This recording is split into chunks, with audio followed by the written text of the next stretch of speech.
Hi guys, நம்ம சின்ன வயசுல இருந்து கிரிக்கெட் விளாடுறோம், பார்க்குறோம். ஒவ்வொருடையும் நம்ம விளாடும் போதும் சரி, கிரிக்கெட் பார்க்கும் போதும் சரி, ஒரு பேட்ஸ்மேன் நல்லா ஸ்கோர் பண்ணுவார், ஒரு பேட்ஸ்மேன் டக் அவுட் ஆவார், இல்லை லெஸ் கம்மியாக ஸ்கோர் பண்ணுவார். ஒரு பவுலர் நல்லா போட்டு விக்கெட் எடுத்துட்டு இருப்பாரு, இன்னொரு பவுலர் எக்ஸ்பென்சிவாக இருப்பார்.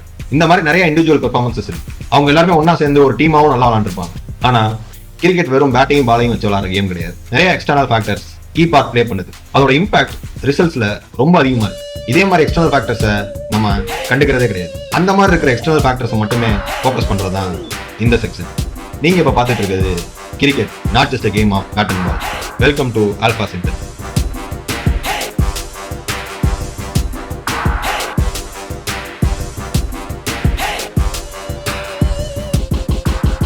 இப்ப ரீசெண்டா நடந்துட்டு இருக்க ஆண்டர்சன் டெண்டுல்கர் சீரீஸ்ல ஃபர்ஸ்ட் மேட்சை இங்கிலாந்து ஜெயிச்சாங்க, செகண்ட் மேட்சை இந்தியா ஜெயிச்சாங்க. ஸோ ரெண்டு மேட்ச்லயுமே பல பேர் நல்லா பெர்ஃபார்ம் பண்ணியிருந்தாங்க, சிலர் சரியா பெர்ஃபார்ம் பண்ணல. ஆனா இந்த மாதிரி இண்டிவிஜுவல் பெர்ஃபார்மன்சஸ் மேட்சை பாதிச்சதை விட சில ஃபேக்டர்ஸ் மேட்சோட ரிசல்ட்ஸை பயங்கரமா இம்பாக்ட் பண்ணிருக்கு. அப்படிப்பட்ட ஒரு இம்பார்ட்டன்டான ஃபேக்டர் தேர்ட் மேட்ச்லயும் இருக்கு. அதுதான் ஸ்லோப். இந்தியா டூர் ஆஃப் இங்கிலாண்டோட தேர்ட் மேட்ச் லார்ட்ஸ் ஸ்டேடியம் நடந்தது. லார்ட்ஸ் ஒரு ஐகானிக் ஸ்டேடியம். அங்க நிறைய பிரம்மாண்டமான ஸ்டாட்ஸ் இருந்தாலும் சில மெமரபிள் பெர்ஃபார்மன்சஸ் நம்ம மனசுல இன்னும் நினைச்சு இருக்கு. இதுக்கு முன்னாடி இந்திய டீம்ல இருந்து டிராவிட், ரஹானே, KL ராகுல் கூட 2 செஞ்சுரி அடிச்சிட்டாரு. அது மட்டும் இல்லாம இங்கிலாந்து சைட்ல இருந்து ஜோ ரூட் மொத்தமா அவரோட கரியர்ல 9 செஞ்சுரிஸ் அடிச்சிருக்காரு. அதே மாதிரி பாஸ்ட்ல எடுத்துட்டோம்னா one of the all time கிரேட்டான கிளென் மெக்ரா இங்க நல்லா பெர்ஃபார்ம் பண்ணிருக்காரு. அவரோட ஆவரேஜ் பர்டிகுலரா லார்ட்ஸ்ல ரொம்ப இம்ப்ரெசிவா இருந்தது. பொதுவாவே இங்கிலீஷ் கண்டிஷன்ஸ் கொஞ்சம் வித்தியாசமானது. சப்கான்டினென்ட்டை விட இந்த சேனா கண்ட்ரீஸ்ல வித்தியாசம் வர்றதுல ஒண்ணு பவுன்ஸ், இன்னொன்னு வெதர். இது எல்லாத்தையும் தவிர்த்து லார்ட்ஸ்ல யூனிக்கா ஒரு எக்ஸ்டர்னல் ஃபேக்டர், அதுதான் ஸ்லோப். ஸ்லோப்ன்றது என்னன்னா ஒரு கிரவுண்ட்ல ஒரு சைடு மட்டும் மேடா இருக்கும், இன்னொரு சைடு அப்படியே இறக்க மாதிரி இன்னொரு சைடு தாவா. ஸோ இந்த மாதிரி இருக்கிறதுனால பவுலிங்கும் சரி பேட்டிங்லையும் சரி சில கீ அட்ஜஸ்ட்மெண்ட்ஸ் பண்ண வேண்டியது. நம்ம எல்லாருக்குமே தெரியும் லார்ட்ஸ் தான் பெர்த் பிளேஸ் ஆஃப் கிரிக்கெட்னு சொல்லுவாங்க. கிரிக்கெட் உருவானதே அங்கதான் அப்படின்னு சொல்லுவாங்க. ரொம்ப பழமையான கிரவுண்ட், ஏகப்பட்ட ரெனோவேஷன்ஸ் நடந்திருக்கு. ஆனா இந்த ஸ்லோப்பை மட்டும் யாருமே மாற்றவே இல்லை. ஏன்? இந்த டைகனல் கிரேடியன்ட் வர்றதுக்கு காரணமா இருக்கிறது அதோட ஜியோகிராபிக்கல் ஏரியா. லார்ட்ஸ் கட்டப்பட்டது 1814. அது சென்ட் ஜான்ஸ் ஃபுட்ல இருக்கிற நேச்சுரல் டெரைன்ல கட்டப்பட்டது. சோ இது ஒரு நேச்சுரல் டெரைன். இந்த டெரைன் எப்படி உருவாச்சுன்னா ஹாம்ஸ்டெட் ஹீத்ங்கிற ஒரு மேடான இடம், அதாவது 139 மீட்டர் அபவ் சீ லெவல் இருக்கிற ஒரு இடத்துல இருந்து சென்ட்ரல் லண்டனுக்கு தண்ணி ஃப்ளோ ஆகி ரிவர் தேம்ஸ் உருவாகுது. சோ தண்ணி போற பாதையினால இந்த டயகனல் கிரேடியன்ட் உருவாயிருக்கு. இந்த லார்ட்ஸ் இங்க கட்டப்பட்டதுனாலதான் இந்த ஸ்லோப் அங்க வர்றதுக்கு காரணமா இருக்கு. லாஸ்ட்ல இருக்கிற ஸ்லோப் 2.5 மீட்டர், அதாவது 8 feet 2 inches டிராப் இருக்கு. ஸோ இந்த டிராப்னால பேட்ஸ்மேனுக்கும் பவுலர்ஸ்க்கும் எப்பவுமே ட்ரிக்கியா தான் இருந்திருக்கு. ஒரு பேட்ஸ்மேன் அவர் நார்மலா வர பாலை உள்ள வர்றதாகவும் வெளியே போறதாகவும் அச்சீவ் பண்ணணும். ஒரு பவுலர் அவரோட லைனை கரெக்டா ஸ்லோப்புக்கு ஏற்ற மாதிரி அட்ஜஸ்ட் பண்ணி ஆகணும். ஸோ இந்த அட்ஜஸ்ட்மெண்ட் ரொம்ப ரொம்ப கீ லார்ட்ஸ்ல விளையாடும் போது. ஆக்சுவலா இந்த ஸ்லோப் எப்படி இருக்குன்னா நார்த் வெஸ்ட்ல இருந்து சவுத் ஈஸ்ட் வரைக்கும் இருக்கு. அதாவது நார்த் வெஸ்ட்ல இருக்க பெவிலியன் எண்ட்ல இருந்து சவுத் ஈஸ்ட்ல இருக்க நர்சரி எண்ட் வரைக்கும் அப்படியே ஒரு டிராப் இருக்கு. அந்த டிராப் தான் முன்னாடியே சொன்ன மாதிரி 2.5 மீட்டர்ஸ் இருந்துச்சு. ஸோ இந்த ஸ்லோப் மேட்சஸ்ல எப்படி இம்பாக்ட் பண்ணுது? ஸோ இதுல 2 கண்டிஷன்ஸ் இருக்கு. முதல் கண்டிஷன்ஸ் என்னன்னா பவுலிங் ஃப்ரம் பெவிலியன் எண்ட், ரெண்டாவது condition bowling from nursery end. இப்போ நம்ம ஃபர்ஸ்ட் பார்க்க போறது பெவிலியன் எண்ட் பத்தி. பெவிலியன் எண்ட்ல இருந்து போடும்போது அதை டவுன்ஹில் எக்ஸ்பீரியன்ஸ் சொல்றாங்க. ஸோ இந்த டவுன்ஹில் எக்ஸ்பீரியன்ஸ்ங்கிறது என்னன்னா ஒரு ரைட் ஹேண்டர் பேட் பண்ணும்போது அவரோட ஆஃப் சைட்ல மேடாவும் அவரோட லெக் சைட்ல பள்ளமாவும் இப்படி இறங்கிட்டே இருக்கு. ஸோ அதனால என்ன ஆகும்னா ஒரு பவுலர் அவரோட ஆஃப் சைட்ல பிச் பண்ணும்போது ரைட் ஹேண்டருக்கு எப்பவுமே பால் உள்ளதான் வரும், லெஃப்ட் ஹேண்டருக்கு பால் வெளியே தான் போகும். இதனால நிறைய LBW விக்கெட்ஸ் நம்ம பார்க்க முடியும் லார்ட்ஸ்ல. அதுவும் குறிப்பா நான் முன்னாடியே சொன்ன மாதிரி ஆஸ்திரேலியன் லெஜண்ட் கிளென் மெக்ரா நிறைய LBW விக்கெட்ஸ் இங்க எடுத்திருக்காரு. இப்போ செகண்ட் கண்டிஷன் நர்சரி எண்ட்ல இருந்து பவுலிங் போடும்போது அதை அப்ஹில் எக்ஸ்பீரியன்ஸ் சொல்றாங்க. இந்த ஸ்லோப் என்ன பண்ணும்னா ரைட் ஹேண்டரோட ஆஃப் சைட்ல இறக்கமாவும் ரைட் ஹேண்டரோட லெக் சைட்ல மேடாவும்.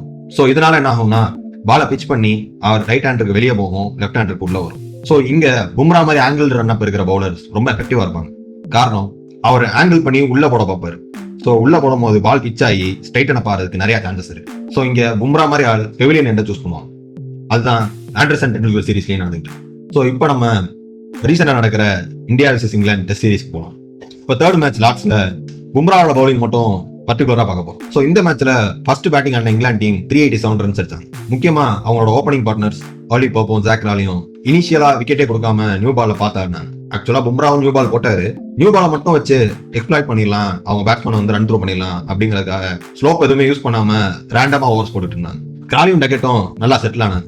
ஆனா பும்ரா சிராஜ்னால எக்ஸ்ப்ளாய்ட் பண்ண முடியாத நிதிஷ் ரெட்டி வந்து விக்கெட்ஸை பிரேக் த்ரூ கொடுத்தாரு. அதுக்கப்புறம் ஜடேஜா ஓலி போப்பை டிஸ்மிஸ் பண்ணாரு. இப்போ பால் ஓல்ட் ஆயிடுச்சு.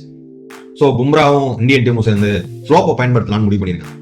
இந்த ஓல்டர் பாலர் வச்சு நம்ம ஏதாவது ஒரு ஆங்கிள் யூஸ் பண்ணி கரெக்டாக பிச் பண்ணோம்னா நம்மளால கொஞ்சம் மூவ்மெண்ட் எக்ஸ்ட்ராக்ட் பண்ணணும்னு முடிவு பண்ணி இந்தியன் டீம் கரெக்டாக பும்ராவை பெவிலியன் எண்ணில் இருக்கிறாங்க.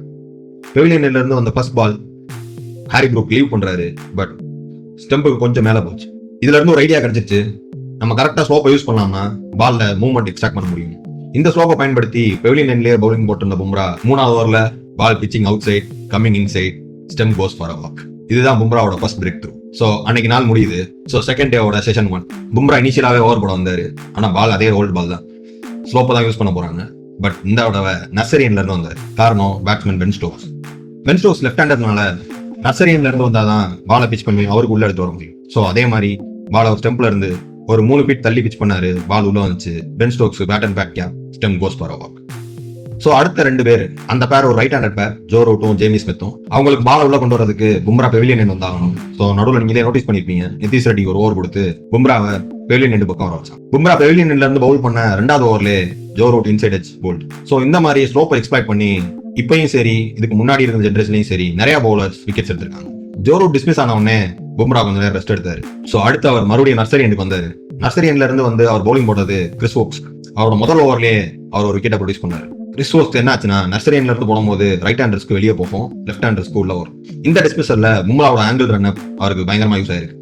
அவர் எப்பவும் போல பாலை உள்நோக்கி ஆங்கிள் பண்றாரு. பால் பிச் ஆகி ஸ்ட்ரைட் அண்ட் ஆயிடுச்சு. வோக்ஸ் அவரோட ஸ்ட்ராங் டிஃபென்ஸ், அவரோட அவுட் சைட் எட்ஜை பீட் பண்ணிட்டு கீப்பர் கையில கேட்ச். வோக்ஸ் அவுட் ஆனோடனே இங்க மறுபடியும் ஒரு எண்ட் சேஞ்ச் பார்த்துருப்பீங்க. ஜடேஜா ஒரு ஓவர் போட வச்சு பும்ராவை மறுபடியும் பெவிலியன் எண்ட் பக்கம் வர வச்சாங்க. இந்த பெவிலியன் எண்ட்ல இருந்து பும்ரா ஆர்ச்சர் மறுபடியும் போல்ட் எடுத்தாரு. ஸோ இப்படிதான் அவர் 5 விக்கெட்ஸ் இருந்துச்சு. ஸோ எண்டை சேஞ்ச் பண்ணி ஸ்லோப்பை யூஸ் பண்ணி அவர் எப்படி ஒரு விக்கெட் காட் பிகெயின்லையும் மற்ற எல்லாமே போல்ட்லையும் எடுத்தாருங்கிறத இந்த வீடியோவில் நம்ம பார்த்துருக்கோம். ஸோ இதே மாதிரி நிறைய ஃபேக்டர்ஸ் கிரிக்கெட்ல பெரிய இம்பாக்ட் ப்ளே பண்ணியிருக்கு. இதனால மேட்சோட ரிசல்ட்ஸ் பயங்கரமாக இம்பாக்ட் ஆகுது. ஸோ இந்த மாதிரி ஃபேக்டர்ஸ் தான் கிரிக்கெட்டை வெறும் பேட் அண்ட் பால் கேமாக இல்லாமல் சுவாரஸ்யமானதாகவும் இன்ட்ரெஸ்டிங்காகவும் மாற்றிருக்கு. ஸோ இந்த மாதிரி இன்ட்ரெஸ்டிங்கான ஃபேக்டர்ஸை பற்றி தெரிஞ்சுக்க ஆல்ஃபா சென்டரை ஃபாலோ பண்ணுங்க. பாய்.